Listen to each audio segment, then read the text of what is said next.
Good evening and welcome to Slam the Gavel, the show that tells it all regarding family court, other court issues, as well as CPS. I am your host, Marianne Petrie. Patriots Against CPS Corruption invites you to attend our march for Texas children. DFPS has failed the families of Texas. The Texas Special Committee on DFPS has also failed to hear the parents and their children. Time to make your voices heard and to surround yourself with those on the same mission as you. Join us on the March for Our Children, September 21st, 2022, starting at 1 p.m. at 701 West 51st Street, Austin, Texas, 78751. I've got a brand new guest on. Her name is Bridgette Elizondo. She is originally from Texas, but she's living in New Mexico, and her story needs to be heard. It contains drug addiction, homelessness, domestic violence, and poverty. She had no voice or a support system. And perhaps hearing her story, maybe more women will come forward to get the help that they need without CPS involvement. She's finally adjusting to life without her ex husband and working full time and maintaining recovery. Now, her story needs to be heard, and it deserves to be heard. And if she can save one family, that would be wonderful, but hopefully she can save many. I welcome you to the show. Bridgette, how are you? Good. How are you? Thank you Oh, for having me on. oh, that's great. I'm glad to have you on. So, you know, how are you now? um, I'm, of course, mourning every day not having my children and still learning so many things about how CYFD does stuff. I'm still in shock about how CYFD does things and how they. But I started my movement, the Humana movement, and a lot of women are actually coming forward to me Mhm. and telling me their stories and stuff. And um, we're gonna go actually protest sometime this month at my local CYFD office, and then I'm gonna go from there. I think that's So great. Yeah, and for a lot of um, people that don't know, CYFD is also CPS, Child Protective yeah, Services. CPS here it's considered called Children, Youth, and Families Department. Okay. Yeah. They I mean, they treat people very poorly. What did they put you through? uh, I'll- well, and before I had my baby, Mhm. one thing is I honestly believe that the CPS picks their victims, picks their families, like any abuser.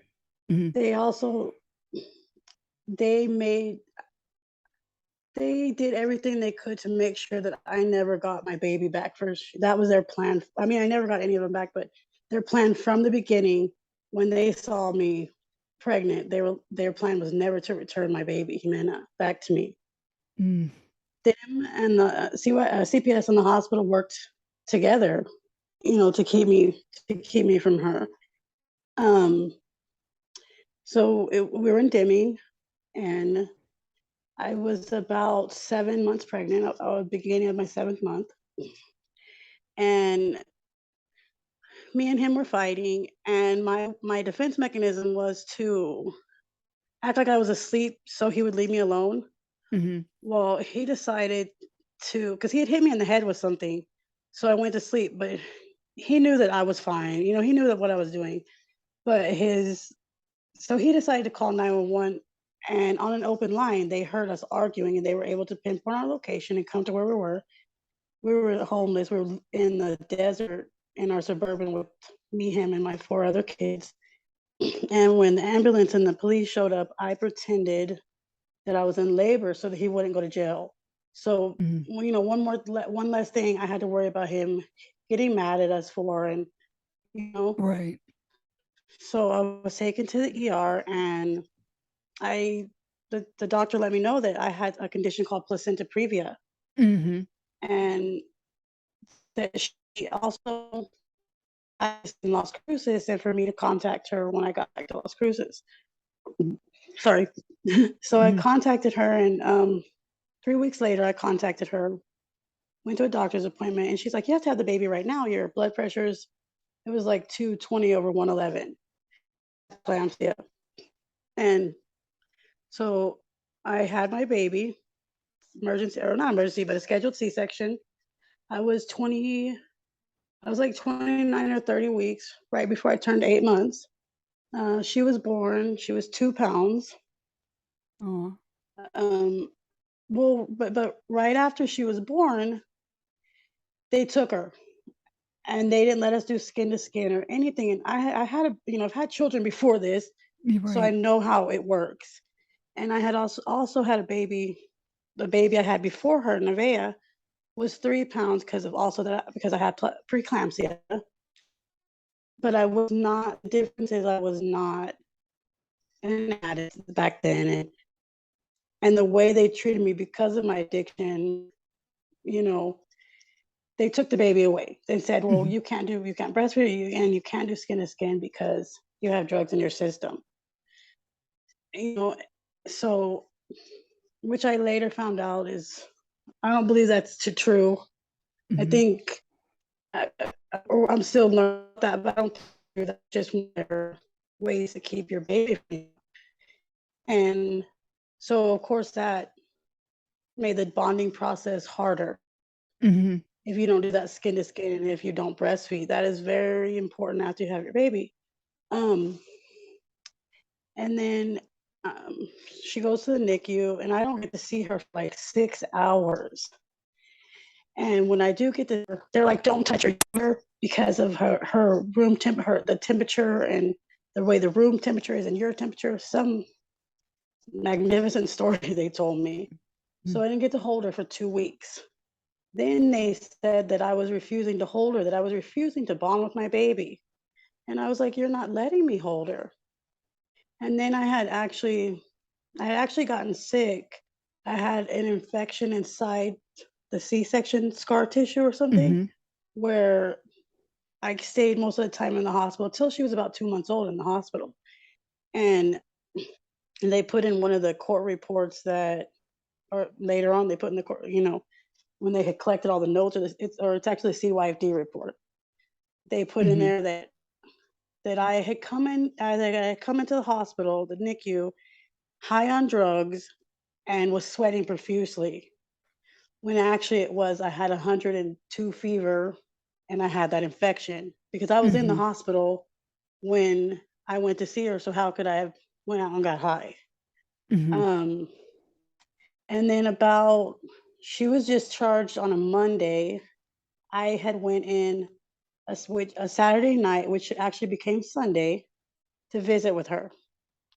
And they said that she would not be ready for 1 week, that I had to take a car seat class, which I had never heard of, um, that I had to tell, no, I mean, bottle feed her in front of the doctor. What else? Change her diaper and do all this stuff in front of a doctor, Mhm. which I'm like, when did this? I mean, this is new. Mhm. And, I just had a baby a year before that. So I'm like, wow, times have changed. Well, Mhm. that Monday, now I didn't have a phone, I had a Wi Fi phone, but they had every member of his family on their contact list, plus my family in Texas. They never contacted anybody. They never contacted me either. Um, on Monday, she was discharged from the hospital and they put that I abandoned her. Well, and CYFD, I was at a gas station. They pulled in right behind me, filling up my car with gas, them and a LCPD. And they were like, "We just want to let you know your daughter Jimena has been taken by CYFD. She's with a younger college couple, and we need you and your other 4 children to go immediately and take this drug test." Well, of course, I agreed to it and she was like, "We won't remove your children if you do everything Mm. we tell you to do, even if you test positive." She goes, "We'll get you the help you need." Well, so I go and do it because I'm like, well, why, I got to do what they say. That's what a lot of Americans think, that they're here to protect us, they're protecting our children, and we need to do what they say, which total lie. So Mhm. I go and I Mhm. take this drug test, me and my 4 kids. 4 days later, Me and two of them came out positive, two of them didn't, which they actually said that one of my children had higher levels of the drug in their system than me. And I was like, wow, how's that possible? Well, 4 days later, else or CYFD and 9 county sheriffs showed up to take my kids.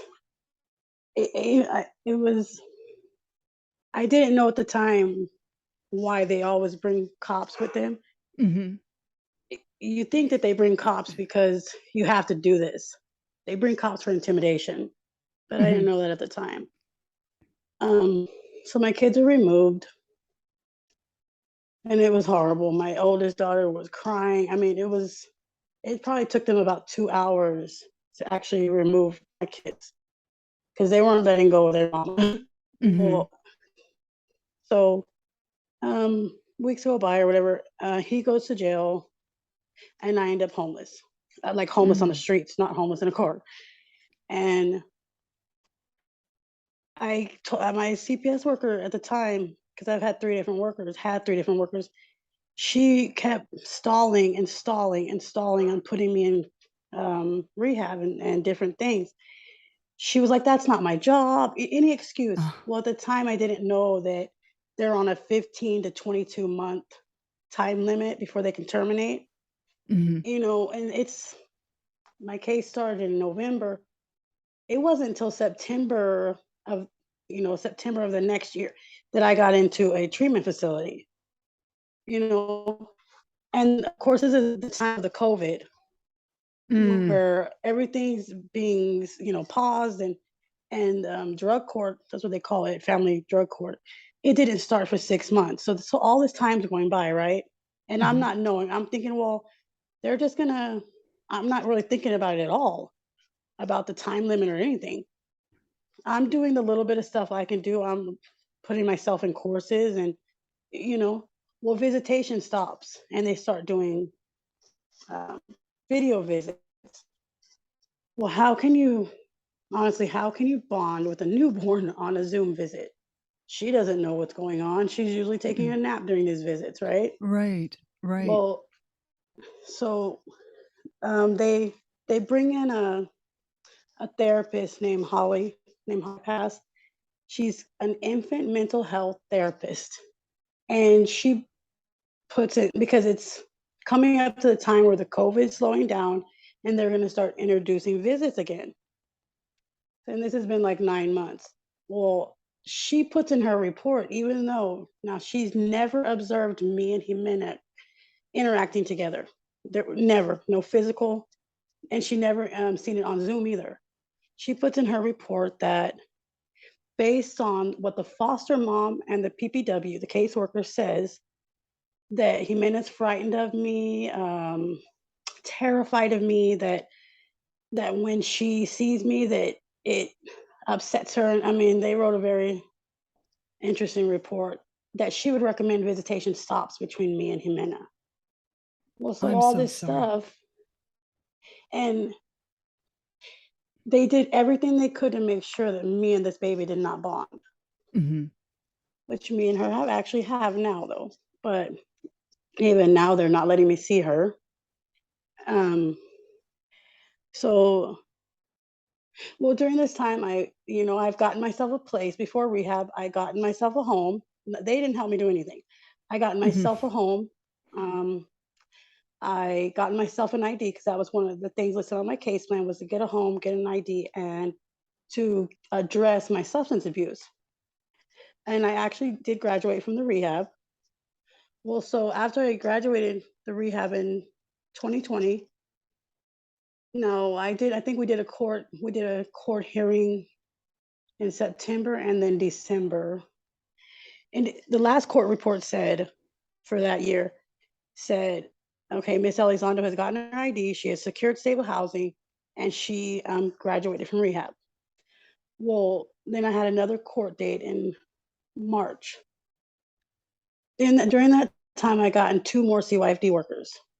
When Mm. the current one, Brianna, came on, she made a court report, and the CASA report says too. Mom is still to get a home. She still hasn't gotten an ID. She still hasn't addressed her substance abuse. And we don't know what Miss Elizondo's basically problem is not progressing in her case. And I'm like, what are they talking about? I have a home. I've done this. I've done this. I've done this. And I'm thinking, this judge, my lawyer, doesn't ask questions like, hello, how could she have, so nobody. That's what I mean. It's literally a kangaroo court. They just Yes. like circus animals. Mhm. And Mhm. so that happens. And then I meet Marianne or not Marianne, Monica, sorry. I meet That's Monica and okay. start educating on what's going on and on, am I the only person? And start, reading and learning more and more and more. Around that time, I started the movement. Um, Mhm. I ended up leaving the place I was at, and I qualified for Section 8 housing, so moved into another place. Now their excuse with that place was, well, it's in a bad neighborhood. So Mm.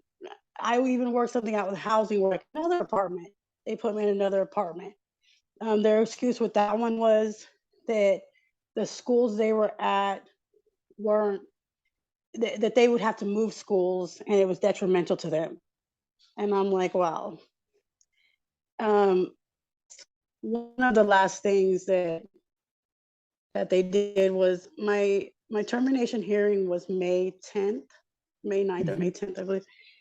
And 4 days before that, she called me on the phone and she said, just like this, she said, I know you've done this many classes and graduated from here because I completed my case plan 3 times. And Mhm. she said, but we all know that as long as Clemente is around, or my ex-husband, that um, you're not going to be a good mother. Your kids are going to remain in CYFD custody. So we want you to go to Texas, and that's the chance you have of getting your kids back, and the only chance. And I said, so if I go to Texas, I can have my kids back. And she goes, yes, and it'll be a different jurisdiction. She explained all that to me, Hmm. and she even talked to my older sister Valerie, and she told her I had the text messages, and she told her, could Bridget possibly go live over there? My sister said yes, of course. And she Mm. goes, because that is the only chance she has of getting her children back. Now my court date's in 4 days, right? Mhm. Um, and my caseworker said, about your court date, everything will be fine. I'll tell the judge that we told you it was best to go to Texas. So I get on the bus like that Saturday, go to Texas. And I actually don't talk to her until after the court date because I'm still on the bus. And Mhm. what she did was she told the judge she had no idea where I was. She didn't know what my problem was, that she had not talked to me. So I talked to Brianna and I'm like, you said your lawyer could get a continuance and that I would get my kids back. And she goes, I never said it was a guarantee. I was like, but you Oh. didn't see, they lie, but they always, I guess it's not considered lying. They keep information from Mhm. us. There's always a fine print. Mhm. And I knew at that time I was way more educated in CYFD corruption, but when she said that I had a chance of getting my children back, I jumped with it and ran and did whatever she said because I didn't want to I didn't want to, do anything. I didn't want to have any more chances of not getting them back. So, like, this is my only chance. Mhm. And I've come back from Texas. I'm back in New Mexico, but and they said that they would still work on sending my kids to my nephew or my sisters. Mhm. And that's something else. Still to this day, the deal was they would go in August, the two older children, because they're in non-adoptable homes. And Mhm. basically what it is they're non-adoptable because they're older. They're not Mhm. babies. And they're still here in New Mexico with the families they were with. And my babies end up trafficked or lost in the system. Mhm. And luckily, thanks to God, I do get to talk to my older daughter who's 16, but I haven't talked to my 12-year-old in over a year. They claim that my visitation stopped with them because I wasn't doing services, I should still be able to see my children, Mhm. you know? And it's like, yes, I stopped doing my services because I've already done my case plan 3 times. What else is Right. there? And even though me and my daughter speak, she's she they brainwash them. Right. You know, at one time it was mom. Yeah, she for a year, me and her were talking after, you know, my case from the day my case opened till a year in, me and her were talking. And then one day, slowly more and more, she was talking to me less and less. She would stop coming to visits. And they were brainwashing them. They were brainwashing Mhm. her, you know? And now she's like, CPS is my family and I don't know you, mom, and leave me alone. And CPS is my family. She'll say that over and over and over again. And Now, I'm which like, daughter Yasmin, is I that? love I'm so you. sorry. Yeah, which daughter is that That's telling my you that? oldest daughter, Yasmin. How old is she? She's 16. Oh, okay. And Mm. one thing that I, if I ever taught my kids anything, one thing I wanted them to always remember was to stick together, Mhm. to always, to, I don't want Nevaeh to grow up and have somebody come and fix her car when her brother can do it. I always, when I'm gone, that's all they're going to have is each other. Mhm. Well, CPS has them all in different homes. And Yasmin, the oldest, she refuses to visit with them. They do like a they separate families, but they also separate the siblings in the long run, and they Mhm. keep the siblings from not even talking to each other. Um, she doesn't go to the birthday parties. They don't. It's weird, Mhm. but their little mission statement says we will keep families together. We don't separate families. No, they do. It's like Mhm. a genocide. I don't know exactly what the word is, but Well, just it erasing is. It's bloodlines. you're right, it's It's, generational genocide. yeah, it's it's it's horrible. And one thing I wanted to say about Jimena, the baby, was after I agreed to let the foster parents adopt her, and I was like, okay, because I agreed because I was promised it would be an open adoption and that they would never change her first and middle name. They could Mhm. change the last name, but not.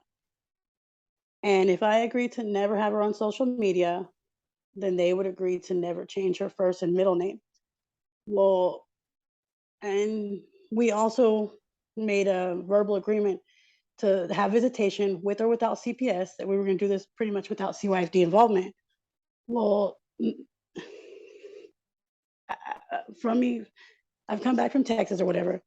And since I've been back, they are now saying, well, we can't let you see Jimena because CYFD says that until the termination is finalized, you can't see the baby. You can't have visitation. And I don't understand that. I'm asking different people that are more experienced in this, what's the reason for this? Mhm. But to me, it sounds like some more of CYFD tactics against, you know, some kind of fine print I don't know about or something. Because why before I was able to see her, and but now the termination has to be finalized. Before I was seeing her without, and I had my Mhm. rights. I don't understand it at all. Well, I think Uh, they change the roles as they go. I think they yeah, just make it up as they go along. I'm so sorry. and they on the case plan, they never helped me get a home. I did all Mhm. that. I put myself on Section 8. They never helped me get away from my abuser. They never helped me get off of drugs. I did everything myself.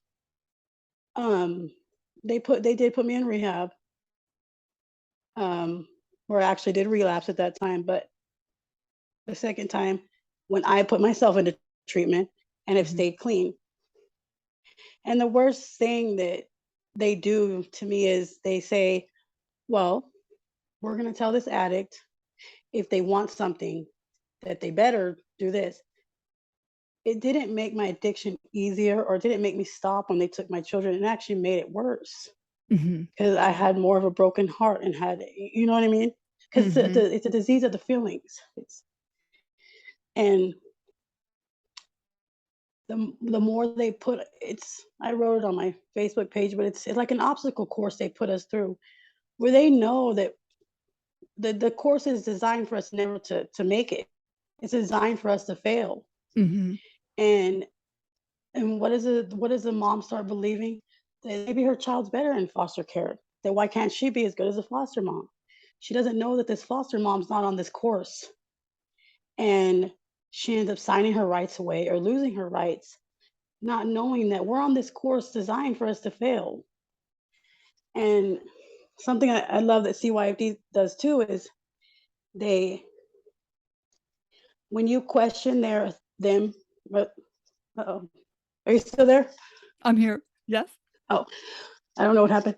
When you question their authority, like Uh-huh. I would tell my caseworker, have you gotten the paperwork to Texas yet?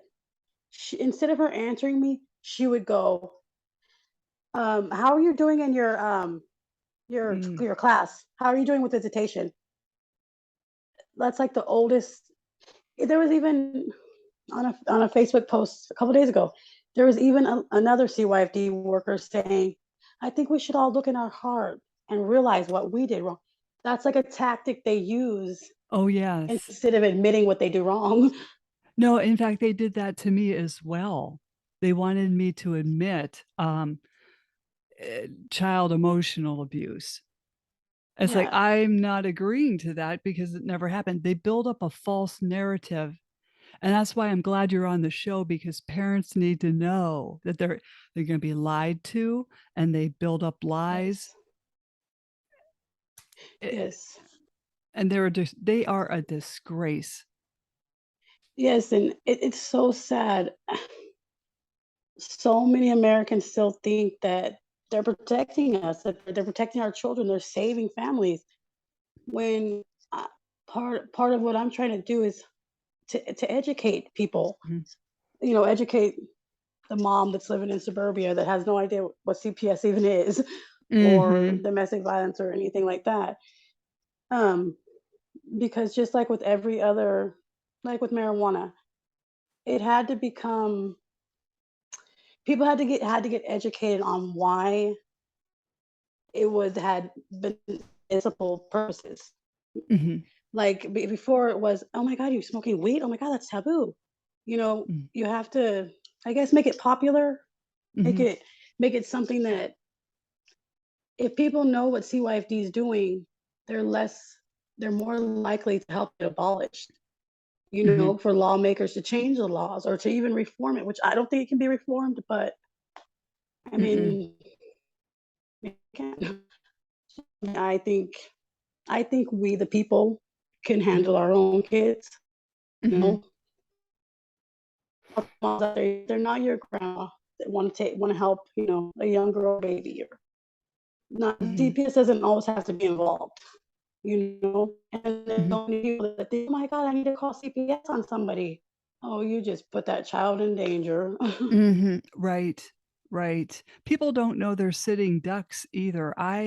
I've tried to warn, um, you know, suburbia and and I was, kicked off the Facebook page for about 7 days. Well, So, people I don't know if they don't wanna hear it because, you know, they don't wanna think about this. I mean, it's an uncomfortable topic, but it has to be talked yeah, about. yes. It's they want to talk about more of whatever's going on. I don't watch the celebrity stuff, but I don't know the Kardashians, whatever. They Right. want to talk about these pretty much Yeah. stupid stuff like that. Then realize America's children. I mean, they're worse Mhm. off than any other country. Like they're taken out of these homes because the mom's smoking weed or smoking meth, whatever, and then put into the homes with all and my kids were abused by a family shopper between here and El Paso. And I would tell my worker, I would tell the therapist, something's going on. I know that something's going on. I'm telling you, I told them this probably over 80 times. They would go, well, we'll talk to him. We'll have a coaching with him. And then they would even give him compliments. They'd be like, well, Mr. I can't say his name because of, they're like, Mhm. he's really good on taking constructive criticism. Mhm. Oh, they sure are. And they're good at just criticism in general. Mm. Oop, are you there? Oh, are you there? I am Oh, now. Are you still there? I'm Are you still here. there? Okay, my internet's starting to, I don't know. Um, but yeah, they would compliment him, and I'm thinking, okay, so you took my kids because I need a little bit of help from the system. They were not Mhm. being abused, they weren't being starved or anything. Put them in this home where they're being abused, and tell Mhm. me he takes constructive criticism well, and it'll be all right. And they were in that home for 6 months before Mhm. they were removed because he was abusing them. I don't even know now if what kind of home they're in. One of the foster moms refused to ever meet me, and what right does she have? I mean, How sad. whether I messed up and I had my kids put in CYFD, because I have that right to know where they're at and who they're Uh-huh. with. And I love how Nancy Schaefer says, she goes, simply because they have the power to do so, they can do whatever they want. And you're right, they make up rules as they go. And I basically, at the end of the day, and every other parent has no rights. And I just Hello, are y you still there? I'm here. Oh, yes. I'm just thinking, like, Okay. how do we make them go away? I mean, it's just it's the system that I don't know what to it just should be abolished. Yeah, that's what I think. It's too messed up. It's with years to reform it, and it needs to be abolished because the adoption incentive Mhm. is, these are the most greediest, money hungry people, I Oh, would yes. say, in the world. I mean, that has to be completely, yeah, it has to start over from be done, burned down and redone, because it's whenever they figured out they could make money off of families, it's a billion-dollar industry. People don't realize it Oh. is the biggest industry, and nobody's in charge of them. It's its own entity. Mhm. And, when I was interviewing Monica Grego, you had mentioned her earlier, she Yeah, was she's my explaining advocate and good friend. she's excellent. She's awesome, and she knows it, I mean, she knows what she's Yeah, doing, and she was explaining the figures and how much children cost. yeah. I It's really sad state of affairs. If people look at the numbers before Bill Clinton passed the safe Mm, family law or whatever, yeah. not that many children were in foster care. And if they were returned to their families pretty within 6 months. Mhm, After he passed that law, it was like double or triple the amount of children that were in foster care, mhm. because I mean they're merchandise. Our kids are Right. merchandise, and before it was, they were more women in poverty, or mostly poverty, are affected the most. Well, Mhm, now, well, not even, I mean, it's been for a while now, they've been going to people with money and taking their children. It's mhm, it's not a race thing. It's not a geographic. It's basically, if you have children, mhm, you're mhm. at risk to be victimized by CYFD, and it's something that really, I'm trying to get the word out, you know, so that people know. And I don't know if I said, but we're going to be protesting outside my local CYFD office sometime this month, probably at the end of this month. and I have a couple ladies that already came forward and told me their story, and they're going to be joining us, and Mhm. so I mean, that's great you're doing that, and, um, you know, it should be done every day. You know what I'm yeah, saying? yeah. You Uh, know, it's now, are you on Facebook? Like, do you talk to do parents contact you a lot on Facebook at all? um, not really. That's just something new. Since Mhm. I advertised that I'd be protesting. But I do have a Facebook group. Um, it's called Queen Boss Bitches Against CPS Corruption. Um, or they can look up anything that if you put in the search part of the Himena movement, it'll go to my page and my. But I'm on Okay. Facebook as Bridgette Elizondo as far as Yeah, because I was gonna ask you, like, with this movement and, where it can be found, in case other people in your area don't know this is happening and they can come and help. okay, you kind of breaking up, but Oh, I heard a little bit. oh, I was just saying, I was gonna ask you what more about this movement in case, if someone's listening, they can come and help as well. Spread the word.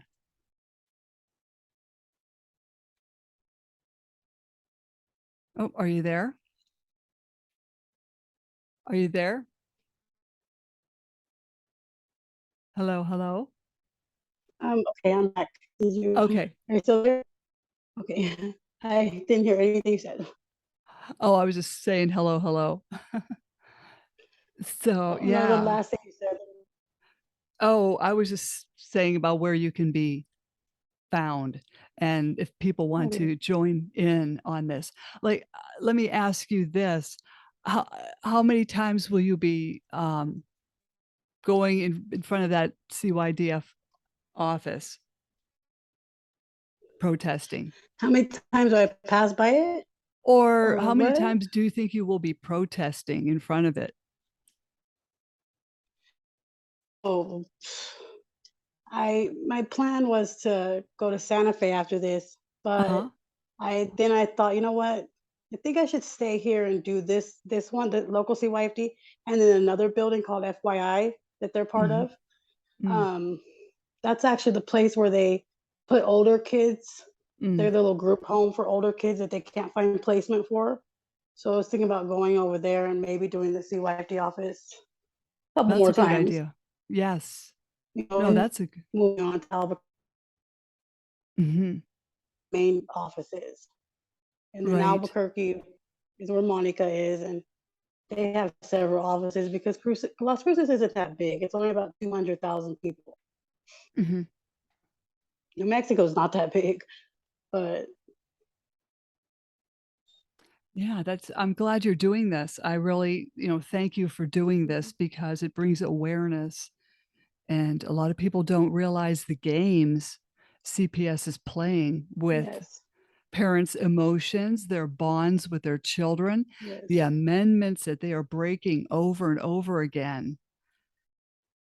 It's yes. there You know, uh, the biggest thing messing with these children's emotions, um, my children, most children that have been in CYFD custody are going to need counseling forever. Um, mhm, most mhm, of them have been abused sexually and physically. mhm. And it's what people, a lot of this, most kids end up in prison. Most kids that are in foster care end up in the prison system also. It's like a form of, I guess, slavery. And the Mhm. prison system's also another thing that's its own entity. Nothing is governing these organizations. Nothing. They run on their own. They do what they want, and nobody tells them nothing because they're allowed to do so. And that is strikes me as weird. Nothing, nothing, no authority is being watched over. They have no authority controlling them or anything. It's weird. Like, how did they get to be so powerful? And they found the one thing that they could make money off of. It's a horrible idea, but actually it's a very brilliant idea. Mess with a mother's emotions, take something that she loves so Mhm, much more than anything else, and we can make billions of dollars off of it. It's something that mhm, something like being a mother, having birth, motherhood, all that is something pri- um, that's flawless. There's no imperfections in it. God designed it so great mhm, that it's something that scientists can't even redo. And for them to come in and mess it up, it's basically messing up the ecosystem. It's messing mhm, up the cycle of life. It's messing up the future of mankind. mhm. And I just wish people knew that. Like, just like Yeah, a my lot of breast milk, I mhm, is made for my baby, not another woman's baby, and mhm. pretty much that concept. Yeah, definitely.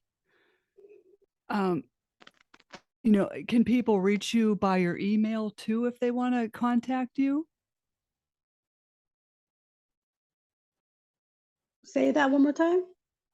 Do you want people to reach you through your email? Yes, they can reach me through my email or my Facebook. Um, Okay. yeah, my email, right? Yes, I do. Okay.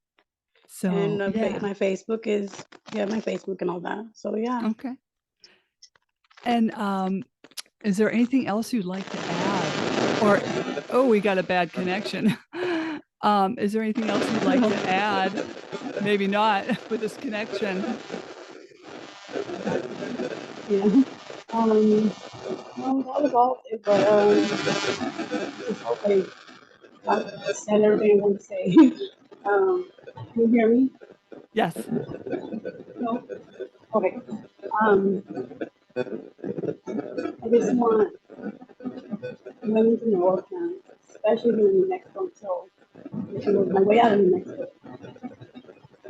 that you do have a voice, you do have a support system, and just please contact me. Don't ever sign anything or agree to anything. Don't anything. Even with your CPS lawyer, he is not he is not there for you. He's there for Mhm. CPS. He's working for CPS. He might say he works with blah blah blah. They're the same. And the Right. therapists, the judge, they all work together. Anything CYFD, even the janitors, they're not there for families. So always contact me, anybody who's going on. Also, get your own drug test results for your own provider, your own doctor, Mhm. therapist. Don't ever go through when you see like these therapists, drug testing sites, anything, because they'll falsify the documents. I have to do Mhm. that too. They'll do anything they can to make sure the children never. Yeah, they will. Well, thank you for coming on the show. Don't jump off, because I like to have you come back on again. Slam the Gavel is a podcast to help the public understand what really goes on in these family courtrooms. I'm your host, Marianne Petrie, author of Dismantling Family Court Corruption, Why Taking the Kids Was Not Enough, and Cry Out for Justice, Poems of Truth. Please join us again here with Bridgette and other exciting guests. Thank you again, Bridgette.